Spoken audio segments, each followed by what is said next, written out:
WHO દ્વારા દર વર્ષની જેમ 31મી મેના રોજ વિશ્વ તમાકુ નિષેધ દિવસની ઉજવણી કરવામાં આવે છે. આ દિવસનો મુખ્ય પર્પઝ જે છે તમાકુના સેવનથી આરોગ્યને થતા નુકસાન અંગે જે છે કમ્યુનિટીમાં એટલે કે લોક જાગૃતિ કરવા ફેલાવવાનો મુખ્ય આશય રહેલો છે.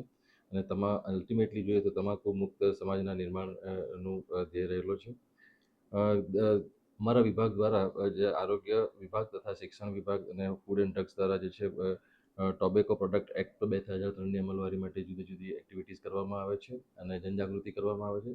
જનજાગૃતિ અન્વયે જે છે તમાકુ મુક્ત શાળાનું અભિયાન ચલાવવામાં આવે છે. જેમાં 270 જેટલી શાળાઓને તમાકુ મુક્ત કરવામાં આવેલી છે અને એપ્રોક્સિમેટલી 152 જેટલી શાળાઓમાં જનજાગૃતિ કાર્યક્રમો પણ કરવામાં આવેલા છે. અને 2003 તમાકુ પ્રોડક્ટ એક્ટ અન્વયે જે છે કલમ 4, કલમ 6A અને 6B હેઠળ કુલ 249 જેટલા કેસો કરવામાં આવેલ છે.